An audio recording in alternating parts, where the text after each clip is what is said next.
So, buddy, how has the solar power industry evolved, as far as you can see in 2023 compared to previous years? Sure, yeah. 2023, was challenging, I think, for a lot of solar installers. We had some interest rate kind of volatility that was sort of challenging.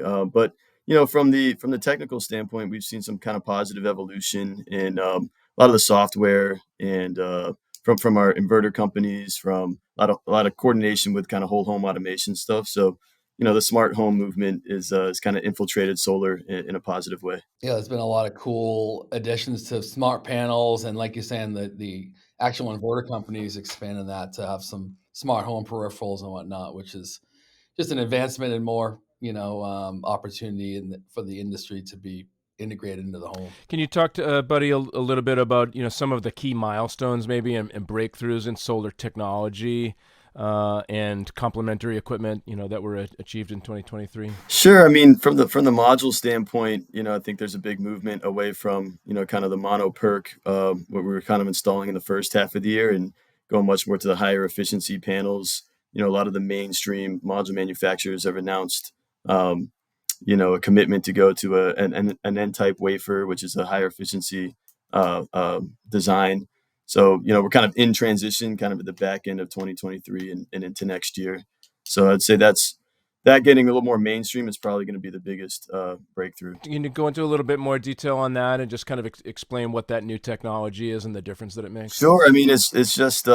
I mean, I'm not all that technical. I fortunately I work with a lot of really good vendor partners that they can kind of explain that much better than me. But my understanding, it's just going to be a higher efficiency panel, which means it's going to degrade at a lower rate, and over the lifetime of the panel, produce more power for the homeowner. So, or the utility in some cases.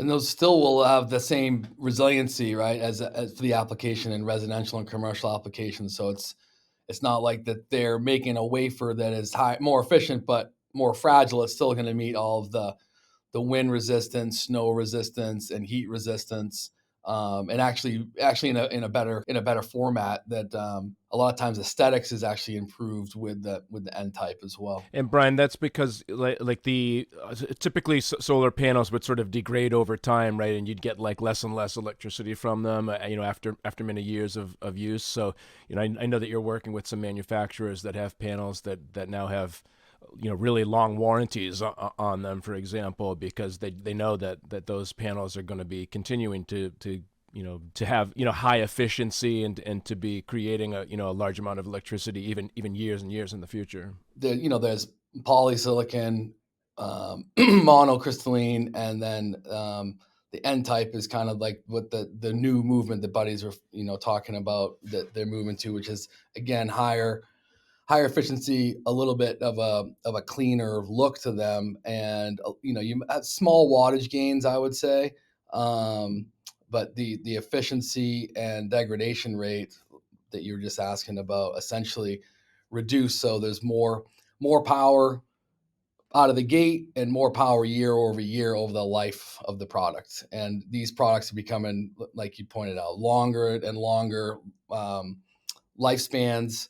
And then now the manufacturers are willing to back those stronger, which, in our industry, a lot of 25-year and longer warranties, which if compare it to a lot of other industries, where do you get any type of warranty like that, right? You buy a new car, right? You just bought a new vehicle as a family, and it's bumper to bumpers, 3 years, best case scenario, it seems like. So or 36,000 miles, where this is more like lifetime, or 70% even of the lifetime that it's a fully warranted product. So it's a big differentiator, I think, for our industry, and something we spend a lot of time educating consumers on, because there is a lot of nuance to the products. What are some of the major trends and developments in solar energy policy or government initiatives and incentives during the past year? Yeah, I mean the big one is the Inflation Reduction Act has a lot of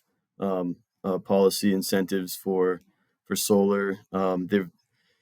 There's a lot of domestic content policy that has not quite been defined yet, so it's kind of been a hurry up and wait year, where they kind of passed this law at the end of last year, and we've just kind of been waiting for interpretation guidelines.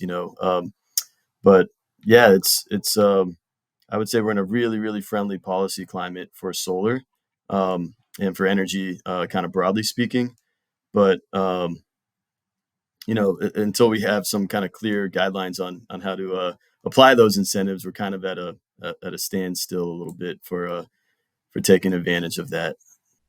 So interestingly, we're recording this here at the beginning of December in 2023, and you're still not exactly clear on what the IRA is going to supply to people. Is that right? That's correct. Yeah, it was a giant bill, so there's just a lot in there, and the government has a lot of priorities, and sometimes energy policy kind of gets kicked for other things. So it's a hurry up and wait deal. But the ITC has been extended for a long time, and it's very positive news for the industry, and it's brought a lot of investment into the space on the manufacturing side already. Um, so yeah, it's been very very positive development from a policy standpoint. Yeah, I think the 30%, like you're saying, kind of there was some uncertainty, right? It was declining, or it had sunset dates a couple different times, been extended by previous administrations in the past, and then it was due to essentially go away. And the IRA did firm that up with a 10-year trajectory at 30%. So that's one thing we do know, and that is positive. But like Buddy pointed out, there's a lot of underlying indicators for manufacturing and or commercial applications that reward prevailing wage, domestic content, and there's a lot of rules in there inside of that need to be kind of flushed out as well, which is what they're navigating. But I think also it gave some a boost to a lot of peripheral and complementary industries, right? So heat pumps and some of that technology got a boost there with a tax credit program, EV charging. So there's a lot of kind of like peripheral things that we do.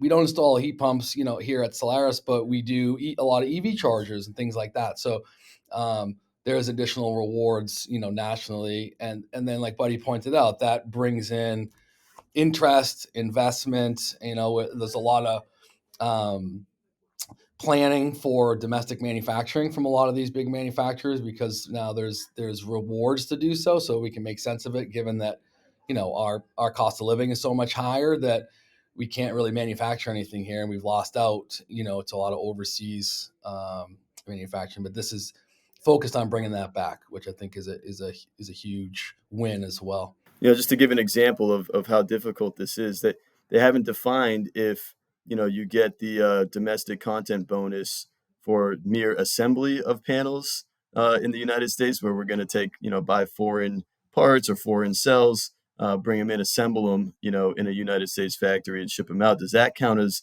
domestic content, or do you have to actually draw the silicon wafers here and slice them and kind of produce that in the States to qualify for the domestic content? So those are sort of the things that have not really been defined, and it's kind of stalling, I think, some of the investment in the industry. But so I just wanted to kind of clarify, how difficult this is right now. That brings us to the adoption of solar power, and in terms of market growth, what are some of the regions maybe and countries that have experienced significant advancements in terms of adoption of solar power in 2023? Yeah, I mean, I'd say 2023 for United States nationally has definitely been down. A lot of that's related to the interest rate. A lot of lower cost of power markets. It's much harder to make solar pencil.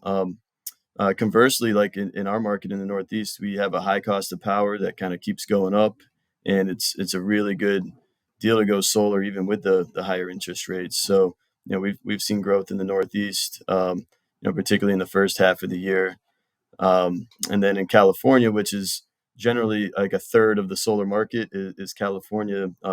They've had some struggle with the utility changing the net metering rules, and there's been decline in the second half in California because of some of those rules. It was like the Wild West. I mean, we knew it was coming, right? In California, I think there was an April deadline this year where it was just like contract, contract, contract, and trying to stuff the utility application portals with placeholders for systems, and then figured we'll figure it out later and build them later.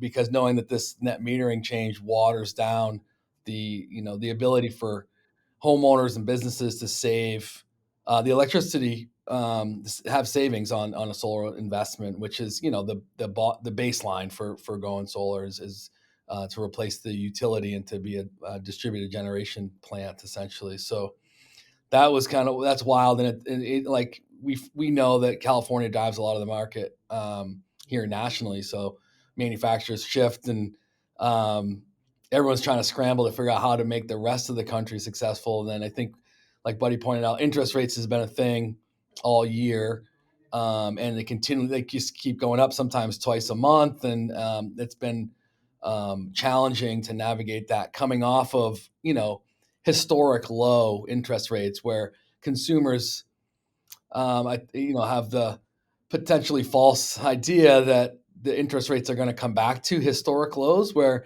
we're just a little above what the mean is historically. And so it is a challenge to combat that. But at the end of the day, like Buddy pointed out, that it's still, especially here in the Northeast, it really still pencils. And if you're financing, the interest rate be damned, the monthly payments lower than what you're doing today, and that is the end game, is to have savings. And then fortunately for us here in the Northeast, we're really lucky that there's robust um, programs statewide.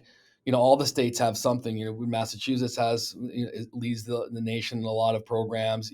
Maine, New Hampshire, all the New England states. You have New York has programs as well to further offset with local rebates and performance-based incentives as well for the system. So that it still makes a ton of sense here. But we see in the Southeast where they have really low electric rates, it's hard now to look at a monthly payment. It's a little bit more on the lines of, let's spend a little more and save money over the lifetime of the system, and when's kind of my break even point and when am I start saving. And we're a little spoiled here in the Northeast that not only we're saving money a lot of times month one, um, and then how much is the question, right? How much are we saving? Oh, I'm only saving $10, $20. Or some folks have the idea like, well, my bill's 300, I should be saving $300. Like, well, you're saving 100. I mean, isn't that great? So there's some challenges, but at the end of the day, our region remains strong, and still is really a no brainer in terms of the conversion to solar.